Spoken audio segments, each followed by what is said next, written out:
Hello everyone, welcome to another video from Fantasy Football Scout. My name is Az, and it's the triumphant return. It's David Munday. How are you, Dave?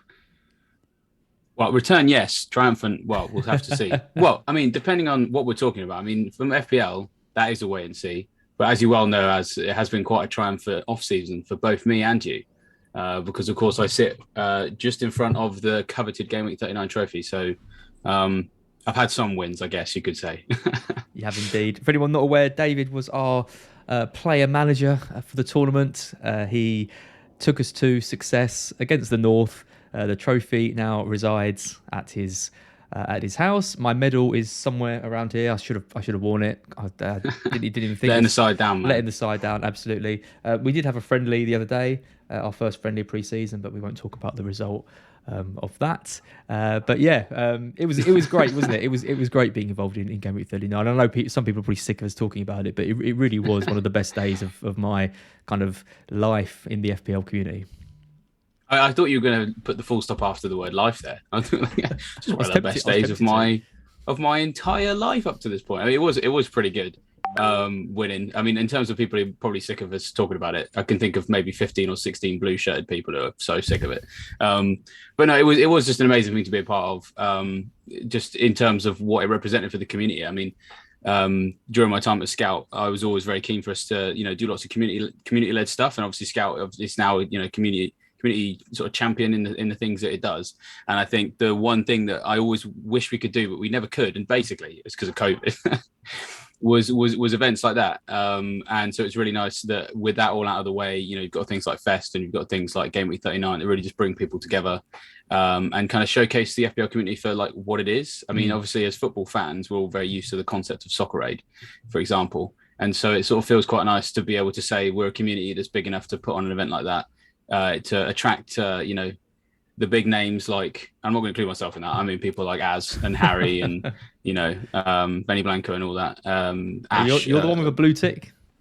Well, yeah. But I mean, I got that years ago for covering League One football. So it doesn't really count in this particular instance. But it's really nice to bring all those people together to, and to we raised loads of money for charity as well, which was great for Street Child United. Obviously, Gianni very involved with them, and it was just really nice to see people turn up and get involved. And especially there was one guy who was a Team South fan. I think his name's Dan. Who his kids were so excited about it, and you love to see stuff like that. So much more we can do with it in the future, and yeah, really nice to be able to do it with people that I consider friends as well. I mean, obviously, it was nice to have you in the team as Me as well. Yeah. I didn't mean my friends and you. I mean, but just kind of making friends with people I'd never really had much of a chance to interact with before, because it's the fantasy community is wide ranging, and there's always someone else I've not met yet. And yeah, there's just tons of people who were thrown in my squad who I knew of them but never met them, and now I consider firm friends, like comrades of war. There's just not many things that quite beat the feeling of working together as a group and winning a trophy, which now I completely understand why you'd become a professional footballer. I had no idea before. I thought so. Yeah, it's that kind of taste of victory and glory that I had into as well. I mean, the community is great, isn't it? I mean, a shout out to Fest as well, Fantasy Football Fest, which is taking place next week. Ahead of the deadline. For anyone who's still kind of ahhing about whether they should go to that or not, I just strongly advise you get your tickets to that. You can meet a lot of the people who played in the Game Week 39 tournament. I'll be there. Are you going? I plan to be, yeah. I mean, I'm kind of hoping I'm going to be able to bring this. Yes, nice. We've got plans to gate crash their live stream. The whole squad, I think, with the trophy, the medals. Yeah, if we're allowed. Yeah, or even if we're not. But it's one of those. The community's growing, and people should get involved in these community things as much as they can. And Fest is kind of a perfect way to do that. So do check out Fantasy Football Fest. Even on Twitter, type into Google, get your ticket and come along next Friday. Doors open at 4. Goes on till midnight. Loads of events and drinks and fun and all that kind of stuff. So yeah, I'm really looking forward to being there. Hopefully I won't get COVID this time and miss it like the last Fest. Oh dear. I know. Right, we are kind of not here for that though. We are here to talk about your FPL draft. So let's get into that. For anyone who doesn't know who David is, David was the Fantasy Football Scout editor for three years, I believe. Three for me. Draw for everyone else. Yeah, exactly. 3 years. And David's history is fun because when you joined as editor, you had, let's say, not the best FPL track record. And, obviously everyone was really nice about it to you and no one ever mentioned it and all that kind of stuff. So lovely about it. So lovely about it. But you were a real kind of like advert for Fantasy Football Scout because you came on, you obviously doing the articles in the members area, all that stuff. You then finished 17k, 56k, 61k. So 3 really respectable ranks, particularly that first one.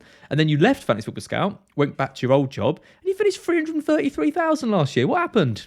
Well, yeah. Here we go. I'm in the hot seat already. Love it. Asking the big questions. That's what it's all about.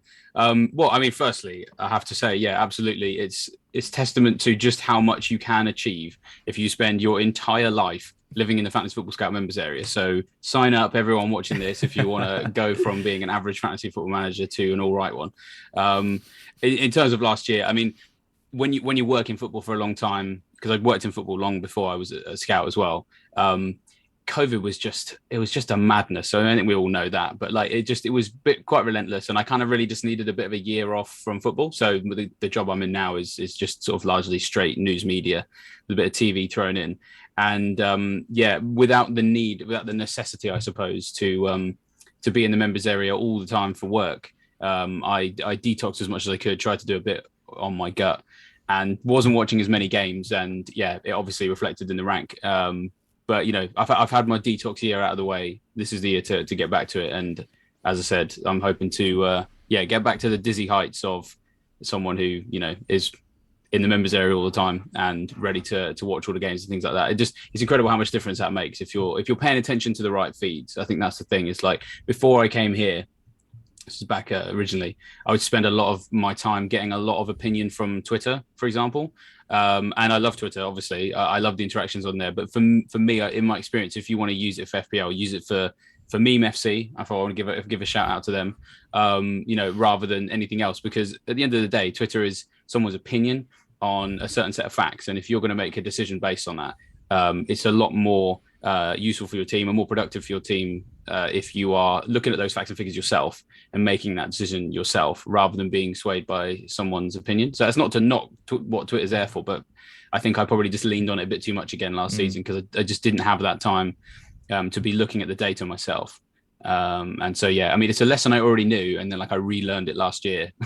And just sort of focus in the right places again, I guess. Yep. I mean, for anyone interesting as well, I mean, David, we've talked about you kind of going and bad your job, but you're actually back this season doing some content back for Scout. Again, you might have seen your news video last night, which went out on Twitter, which I thought was very good. You'll be doing a Sunday evening stream, rounding up the kind of weekend football action, which I think is great. And you'll be doing some sort of other bits as well for Fantasy Football Community and some sort of little articles and that kind of stuff. So you clearly missed it because you want to come back into the space. Be good to have you back. Yeah, cheers, man. Yeah, I absolutely have missed it. I mean, I think, do I even really need to explain how much fun it is to people watching this video to create fantasy football content? I mean, I think everybody knows that there's something intangible about how fun it feels to be putting yourself out there with opinions and content about something that you're really passionate about. So yeah, very excited to be back. Especially a Sunday stream as well. Like I always felt like I wish I had the time to do that when I was here before. And obviously just with the editorial stuff which is the bedrock of Fantasy Football Scout, it never quite got the time to be on as many videos as I'd like. So having sort of sorted my life out, I'm now, I've made myself available for the things that I really want to do. And we get the brilliant rhyme of FPL Sunday with David Munday, which is there we are. You can't write it. Of course you can. Sundays were Monday. Absolutely. Can't wait. Yep, absolutely. Right, let's have a look at your team then. So your team is interesting, actually. I've done a couple of these team reveals with Obey and Neil, and they've been relatively similar. The template is obviously really strong. 2 premiums, big at the back, yada, yada, yada, all that kind of stuff. Gabriel Jesus in there. You've got a slightly different route with this one, which is interesting. So for the benefit of the podcast listeners, your team is Raya in goal. It's Diaz, Botman and Trent. Very different back 3. Andreas Pereira. It's kind of like there's alarm bells ringing already. But this is why you've gone. You've made these kind of sacrifices. You've got Son, Salah and Haaland. You've squeezed Gabriel Jesus in there as well. And then you've got Neto and Rashford. So you've kind of got the three premiums. You've managed to get Rashford and Jesus in there as well, and then you've had to kind of compromise on some players. Botman over Trippier, for example, who's really popular. Diaz over Cancelo, and then you've stuck in a 4.5 million mid. It's an interesting team. I gotta be honest, I don't love it, but I think it's the issue when you try and build these three premium drafts. So what's the thinking behind it? Yeah, I mean, I'm always the sort of person who's really scared of going without a number of different captaincy options and expensive premium players at the beginning. I don't necessarily mind being in that space 6 or 7 game weeks in when I've had a chance to really look at those popular premium players and make a decision about who I don't want, because obviously it's a lot easier to downgrade from those players to someone a bit cheaper, maybe upgrade somewhere else when you've seen 3 or 4 game weeks of football. And so I was quite keen to build a threemium, I suppose, or it's a threemium and a half, because I've got the threemium and I've got Jesus. Yeah, I was really keen to try and do that. 3.5 doesn't really work, but yeah. 3.5 kind of sounds like a planet you might find on Mass Effect. I'll take that. It's one of those, and I just felt like that is going to give me slightly more flexibility at the start of the season. I think the biggest lesson, I mean, if there's people watching this who, it's kind of maybe the first season they've taken fantasy football seriously and they really want to give it a fair whack. And that's, my first season at Fantasy Football Scout was when I knew I needed to up my game. I knew I needed to listen, and I knew I needed to learn from the best. And the one thing that stuck with me every season that has always made a difference is about team structure, which I kind of always attribute that to Joe. At the start of the season, it's less about necessarily having all of the players that everyone's talking about in every position, or it's not about necessarily having all the best players. It's about making sure that you have got a structure, so you've got the flexibility to move from, sort of, I guess, one template to the next from every given season. So then it means that, I'm always going to want to have a 5.5 million midfielder who I feel like can overperform against this kind of his price. Neto obviously is an obvious one there. I don't really like having big at the back. I hate big at the back as a structure because I feel like it's too restrictive. And I don't want to besmirch the fantasy community when I say this. I hope this doesn't come across as offensive, but I feel like every single year we get to the end of the season, we look at how many expensive fullbacks have done really, really well across the course of the whole season. Right. And everyone goes, right, this is going to be the year where big at the back is like, everyone's going to do it and it's going to be amazing and we're all going to love it. And then everyone's game week 1 drafts, that's kind of what everyone goes for. And at the moment, to be fair, that is actually happening. People seem quite committed to it this year more than ever. But I just feel like over the course of the season, you're going to end up with some of those expensive fullbacks. Like they'll go 3 or 4 weeks without getting you anything.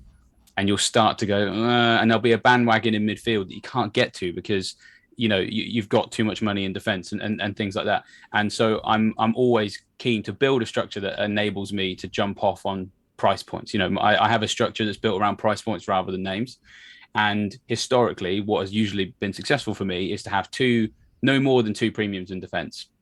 The rest in defense are going to be budget guys to rotate in and out of that third slot, in the hope that, I've picked the right teams to rotate. And then that unlocks further spending further forward to jump off from different price points. And as I said, the specifics this time is I want to make sure I've got all those premiums in attack so that if Son flops or Salah flops or Jesus flops, I can jump off them and maybe go to big at the back if that has been working, if that makes sense. Whereas jumping from big at the back to big in midfield can be really hard if you're 2 or 3 weeks late to the party. So that's kind of the thinking there. I suppose the glaring omission, I should probably clarify, is Reece James, or just any Chelsea cover at the back. And I'm still just not sure about them. If I'm already slightly averse to the idea that I'm going to have big at the back, like Trent, I'm undecided about Trent or Robbo. I can probably talk about that in a minute. I'm undecided about Diaz versus Cancelo, for example, but I know I want one of those two, especially when you look at their fixtures. They're top on the fixture ticker, I think, for the first 6 game weeks, Liverpool and Man City, and they're the best 2 teams, so they're obvious there, right? With Chelsea, I'm a little bit less confident. Their fixtures defensively, when you look at the first 6 game weeks, they're sort of like 6th or 7th ranked for ease of the fixture. For example, Rudiger has left, who I think was their best centre back.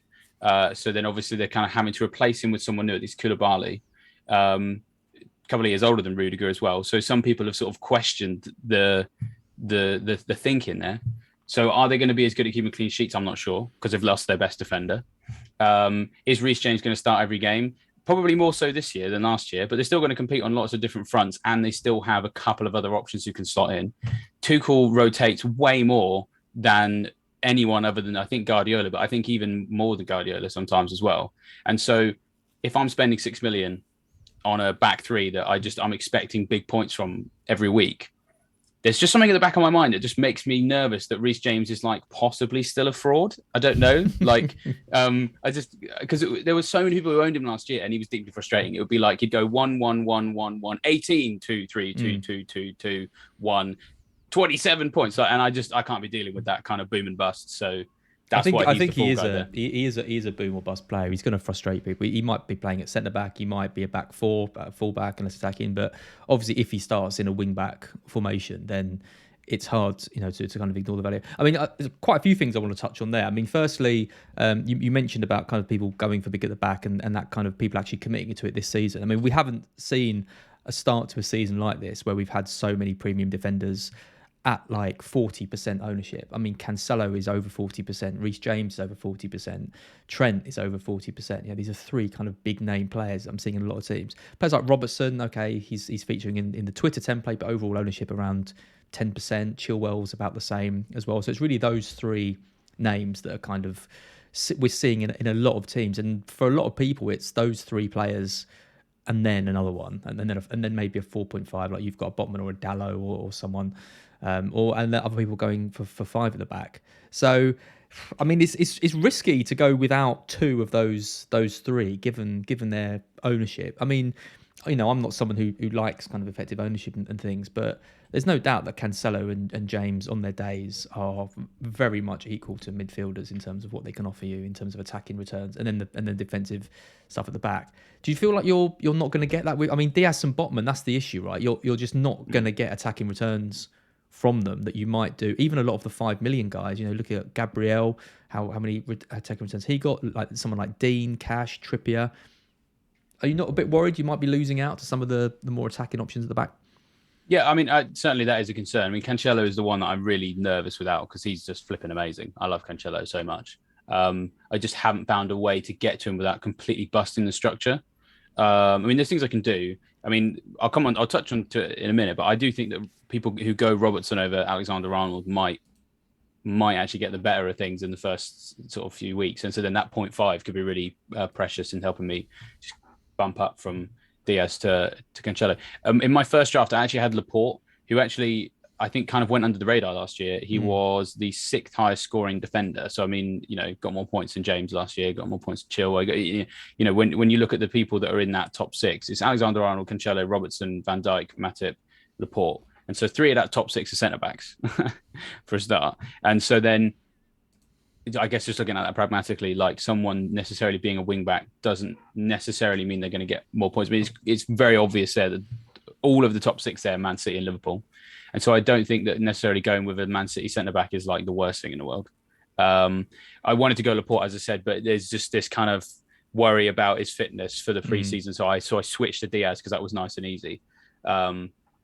Yeah, I mean, I guess I'm a little bit worried, but I'm always a bit less. I think I'm always a bit less worried not owning a defender that lots of people are into than I would be not owning an attacking player.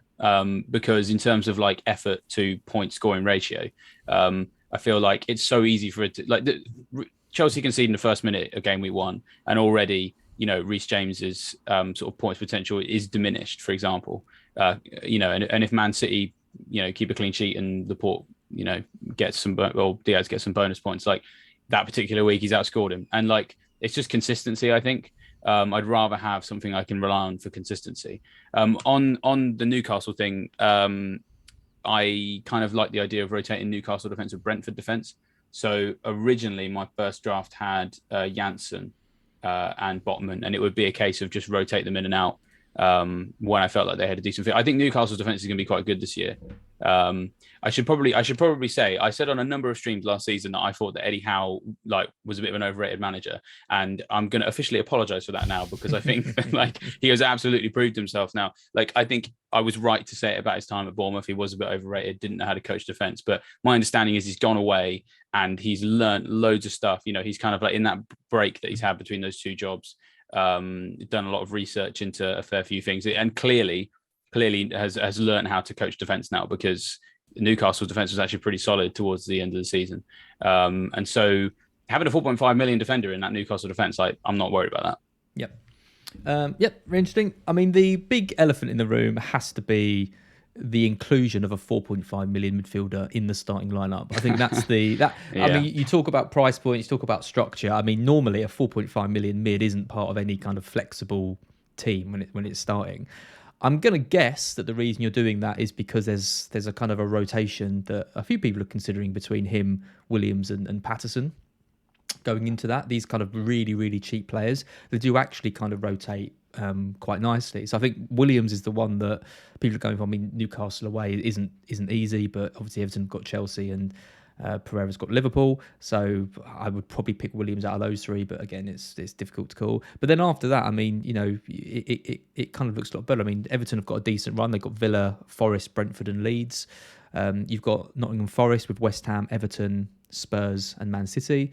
And then Fulham have got Wolves and Brentford in 2 and 3. So there's options there for you to kind of bring these guys in and out when you need to.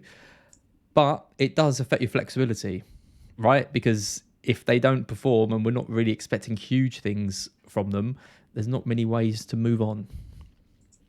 Yeah, no, absolutely. It's something that I'm a bit nervous about, and it's one of the reasons why I need to try and find some. I think I need to try and find some money to bulk up my bench. This is still a work in progress team, 100%. I think this year more than ever, we've got a number of, as you've just kind of alluded to there, I think we can rotate in some of these really cheap guys and then do a job, possibly. For example, just going back to Botman, they play Man City in game week 3 and Everton, I think, are playing Forest then. And so then, it's quite useful. There's something about Pereira, though. I think whenever I've seen him play, he looks quite good. And it's more about the fact that if he came in at 5.5, I don't think it would be that weird for me to consider starting him, I suppose, because he is going to be a number 10 in that team, a creative attacking player. And, you've got Mitrovic, who is in the form of his life. And I know he is the perennial kind of yo-yo player where, was it 46 goals or something in the championship last year? Would not be surprised if he got 4 this year. That's just how he rolls. But if he does actually kick on this year, then you got to think that Pereira is going to be involved. So I think that my inclusion there was just more along the lines of where he's going to play in that team. He's 4.5 because he was a Man United player. If they'd have launched the game at a time when he'd already signed for Fulham, he would definitely be 5.5. Yeah. And so I think he can perform like a 5.5 this year. That's kind of my gutsy call. It could pay off, it might not. And I guess he feels a little bit like a Cantwell. Cantwell was 4.5, but actually, and at the beginning of me owning him, I had a few people sort of being like, why are you starting him? He's only 4.5. And he smashed it, I think the very week I signed him and started him, Joe, me and him did a breakfast club, and he was like, I think that's probably the only problem with your team is Todd Cantwell. Literally lunchtime game, goal and assist against Chelsea. And I was like, if you've got a 4.5 million midfielder who plays in a really advanced position and looks really dangerous, starting them every week doesn't necessarily have to be a problem. And so it's maybe a bit of a tilt, I suppose, in that regard. I think my caveat to all of this is that with the World Cup, I feel a lot more comfortable taking an early wild card than any season before. So I don't mind taking a few more risks in the starting lineup by maybe going without a James or going with a Pereira in the starting lineup at the beginning, knowing that if I change things in game week 6, it's okay because I still have another wild card in, game week 16 or something. So, that feels like a bit of a cop out, but it's definitely worth mentioning in terms of people's decision making when it comes to risks in game week 1, I think. It's interesting because a 4.5 million mid who plays in an attacking side, we're expecting to be an attacking side as number 10, should be a gift. I think it is a gift for a lot of people when they're looking at their benches and things, but it could also be a gift for for your teams as well. I mean, we've seen 4.5 options, 4 million options like Lundstrom on your wall, hanging up there. There he is. These are guys who do break into people's 11s eventually, and if you start with those and you get it right kind of early on,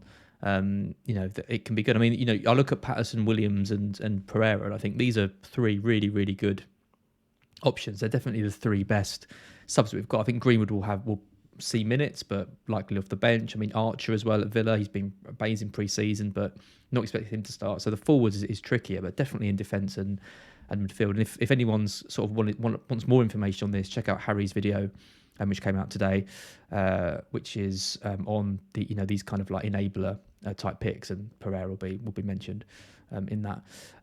Final question then, 3 premiums. That's the kind of name of this video as well. I think you might be the first to be 3 premiums of all these team drafts. Maybe you're the second. But which of the 3, if you are gonna spread the money around, you're probably gonna have to lose one of those 3. Which ones are you most set on out of those 3, and which one do you think might be the one that fell out if you did get rid? What a horrible question. You should go into politics journalism. Pick the worst player out of Son, Salah, and Haaland. Go. The worst player. I mean, Salah is staying. It's just, I try not to be rude, but I just don't understand how you'd go without him in game week 1. He's the most expensive player in the game. So, like, if it doesn't work, sell him. If you don't own him and he bangs it, you're like, what do I do now? So, absolutely not. He's definitely staying. I mean, he's not the most owned player in the game. Jesus and Haaland have higher ownerships than Salah. Well, I mean, I think people going that way are brave because it's Salah. I feel like it's not really punditry anymore to just be like, it's Salah, but also it's kind of true in my opinion. So he stays 100%. I think it's possibly Son, but I'm going to sort of cop out here and say that I have been looking at maybe swapping Son with Kane, which I know doesn't exactly answer the question, but it does say 0.5 million because Kane actually, his stats towards the second half of the season were like better than Son. So between game weeks, 20 and 38, so second half of the season, only Salah had more shots on target than Kane, and Kane had 12 more shots on target than Son from fewer minutes as well. His expected goal involvement was also higher because even though Son created more chances, Kane wasn't exactly terrible at creating them either. And so, minutes per expected goal involvement was every 137 minutes for Kane, every 222 minutes for Son. And so in terms of alternatives, I'm going to cheat on the question because I think I am probably still going to go with a threemium. But if I am going to try and change it to make way for someone, I don't really see where there is a natural alternative to Haaland. He's the centre forward in the most attacking team in the league. So I just the midfield options would probably rotate around him. Yes, there's De Bruyne, but he's more expensive. So, if we're downgrading, that's not an option. Salah, you could go down to Diaz or you could go down to Darwin. But again, that's too much of a downgrade because I don't think it's disrespectful to either of those 2 players to say that they haven't got Salah's pedigree in the Premier League or for Liverpool or for fantasy. Whereas, you could switch from Son to Kane and it not be too much of a downgrade, in my opinion. It could possibly be an upgrade. It just comes down to what that money's for, because whilst Kane has better stats in the second half of the season than Son, obviously Son has the benefit of clean sheets if they happen, which I think they will under Conte, extra points for the goal as well, and so then it's a hedge. But if you're looking for 0.5, like that would be the one I downgrade. So as I said, apologies. Absolute politician's answer there. Didn't really answer the question. Politician's answer. It is so tricky though, isn't it? I mean, you've got those 4 premiums now. I think that the way the fixtures have fallen for Spurs just makes them so inviting, both Son and Kane. Pep's comments about Haaland, which we've always talked about in loads of these videos as well. And then, I am starting to see some people going without Salah and thinking, okay, maybe Diaz, Trent and Robbo can cover that, and then I can go with those. I agree with you. I think, if it wasn't Fulham away, game week 1, if it was a kind of a tougher start, and I would think maybe there's a chance that Son and these guys could match it. I mean, Son at home to Southampton is also a brilliant fixture for people who want to captain him and for Kane. And I'm not saying not to do it. There's no guarantee that Salah's going to go mad, but it just feels like that, a newly promoted team for Salah in game week 1, he starts season so strongly, that guy. And if I'm backing one player in game week 1 to deliver big hauls, it's going to be him. So I agree, he's not going anywhere from my team. But yeah, the second premium is a really, really tricky decision. And it's interesting that you're still on with the 3. You can have Haaland and Son, whereas a lot of people who now go with 2 are picking one of Son and Kane to partner. Salah, with that kind of move over to Haaland, sort of locked in already, and that's the advantage of this freemium draft, like you've said, is that you haven't got to worry about that because you've got all 3 I think you just kind of go increase the ceiling of your team, because just all of those three players, in my opinion, have. No, so I guess. Sorry, I'm saying that right. I think you're increasing the floor of your team. Obviously, the ceiling of an expensive wing back is obviously very high because they can draw on lots of different things. You know, the clean sheets, goals and assists, and then often if they've got a clean sheet and goals and assists, they're going to be more likely to get the bonus points. So, like, I will appreciate they have a higher ceiling than some of these attacking players, but these attacking players have a higher floor. And so then, as I just bringing it back around to what I said at the beginning, like when you're building a team that you feel like has flexibility in its structure, moving from one game week to the next, spread of captaincy options, you need consistency, and you need players that you can consistently turn to and be like, you know what, I need something from you this week, and I feel like I'm probably going to get it because you're Son. And you're at home to Southampton, rather than, oh, do you know what? There's a possible chance Reece James might miss this because of the Champions League or whatever. Like, it's also those sorts of things you don't have to worry about with those premium attacking players. And so then, you know, their effective ownership versus people that don't even own them. Like, let's say I captain one of those players in a week when someone doesn't own them because they've got too much money in their defense. Like, I'm kind of hoping that just tilts the scales back in my favor. So yeah. Yep. Very good. David, excellent stuff as always. Be great to have you back doing stuff for us next season. If you've enjoyed this video, listening to David's very different draft, do give us a subscribe on the channel. Do give this video a like and drop us a comment as well. As we're doing with all the pre-season content, if you are a Fantasy Football Scout free member, don't have a paid membership with us, drop your username in the comments and I'll be giving one lucky person on this video a paid membership. If you already have a paid membership, drop a friend's username in the comments and I'll give them a paid membership, maybe. As I said, one person per video. But Dave, it's been great talking to you again. We'll obviously catch up again throughout the season. Good luck with game week 1. Let's hope Andreas Pereira smashes it for you. Yeah, thanks very much. Good to be back.